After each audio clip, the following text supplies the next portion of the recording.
Queen Elizabeth has made an unexpected public appearance and pledged to continue serving to the best of her ability on the final day of Platinum Jubilee celebrations. The Queen appeared on the balcony of Buckingham Palace alongside Prince Charles, Prince William and their families, delighting the crowd.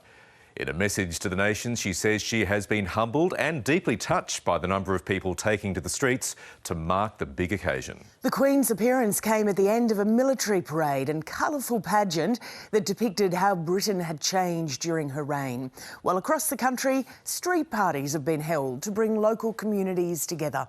The 96-year-old monarch has only appeared in public 3 times during the 4-day Platinum Jubilee and has cut back her schedule in recent months. Our Europe correspondent Isabella Higgins reports from Windsor. Now, this is one of the largest garden parties that have taken place throughout this Jubilee weekend. We're here in the grounds of Windsor Castle.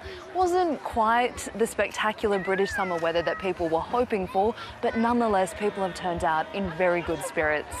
I've never seen so many people in Windsor so excited.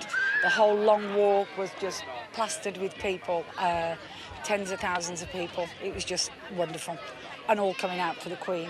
Well, we thought everybody was wearing fancy dress, and we thought a sort of monarchy theme would be a good idea. I've dressed up as Boudica. Rose is dressed up as a princess. I'm a princess. You're a princess, are you? Yeah, I'm a medieval princess from the Middle Ages. I'm Jane Seymour. I'm Daddy, I'm your wife. We didn't think this through. And what do you think the Queen would think of your outfit? I think she'd really like our outfits. Now, the Queen herself spent much of this Jubilee celebration in her home in Windsor Castle. We've really seen Prince Charles and Prince William step up their duties, and many commentators say we're starting to see the beginning of a transition between two sovereigns. I would love Charles to be given the chance now to put his way of ruling for all of us, and I think it would be rather nice if he did it while the Queen was still alive. But the Queen still had a surprise up her sleeve. She appeared on the balcony waving to the tens of thousands who'd come to see a major parade, the finale event of the whole Jubilee weekend. She appeared on the balcony with other members of the royal family, waving to the crowds beneath her. Really quite emotional. My nan brought me to the Golden Jubilee when I was a child, and it was something that always stuck with me, so I wanted to bring my kids along to witness the same thing, and to see her on the balcony just topped the whole weekend off for us. Now, this 4-day celebration wrapped up with a major pageant that made its way through central London towards Buckingham Palace. Again, huge crowds turned out to see this spectacle. There was a host of British celebrities involved. But after a 4-day long weekend, it's very likely that there are many Britons returning to work this Monday with a very sore head.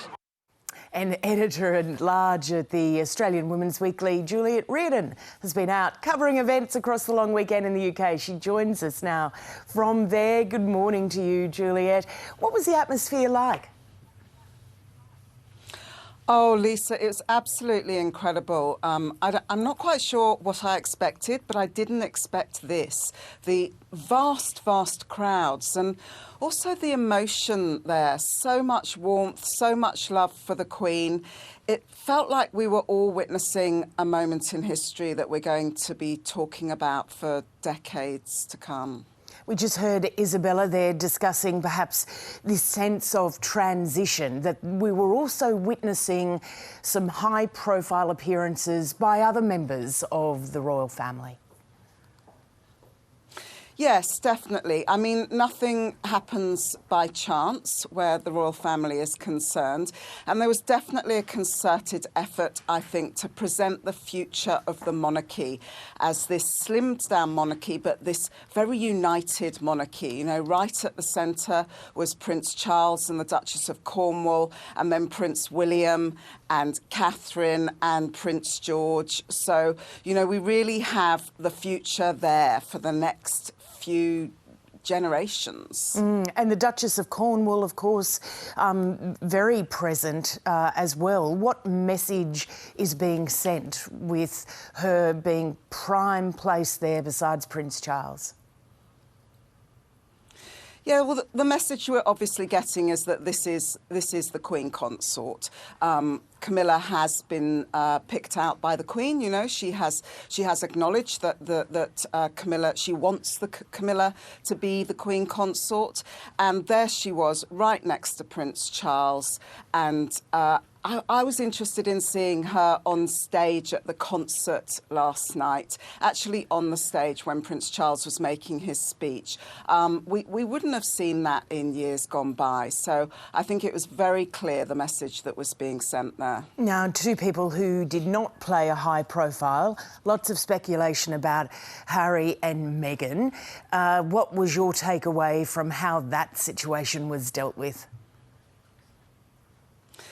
Yeah, well, there was a lot of talk in advance that, you know, Harry and Meghan might overshadow the occasion, that they might try and grandstand, but there was really none of that. I think that was pretty much a confection of the media. Harry did not want to overshadow his mother. He stayed very much in the background. However, I did find in St Paul's the placement of Prince Harry and Meghan quite interesting.